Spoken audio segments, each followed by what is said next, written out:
வணக்கம் மக்களே. பொதுமக்களுக்கு ஒரு நற்செய்தி.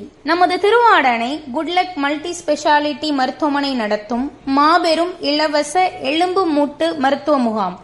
இடம் குட்லக் மஹால், திருவாடானை.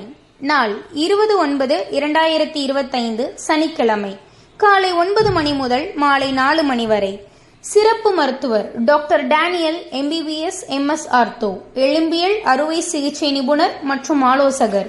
ஆலோசனை: முழங்கால் வலி, மூட்டு வலி, கழுத்து வலி, மணிக்கட்டு வலி, முதுகு வலி, ஆர்த்ரைட்டிஸ், டென்னிஸ் எல்போ, ஆஸ்டியோபோரோசிஸ், குதிங்கால் வலி, கழுத்து தண்டுவட நரம்பு பாதிப்பு, உறைந்த தோள்பட்டை, விளையாட்டு காயங்கள், ஜவ்வு கிழிதல், தசை பாதிப்பு. முகாமில் வழங்கப்படும் இலவச மருத்துவ சேவைகள்: எலும்பு மருத்துவர் ஆலோசனை, பொது மருத்துவ பரிசோதனை, இலவச எக்ஸ்ரே, 50% சலுகையுடன் கூடிய மூட்டுக்குள் ஊசி. இனிமேல் முழங்கால் மூட்டு வலியால் பாதிக்கப்பட வேண்டாம். நவீன சிகிச்சைகள் உங்களுக்காகவே. பொதுமக்கள் அனைவரும் இலவச முகாமில் கலந்து கொண்டு ஆலோசனை மற்றும் பரிந்துரை பெற்று உடல் வலிக்கு குட் பை சொல்லுங்கள். நன்றி. Good luck hospital, we care.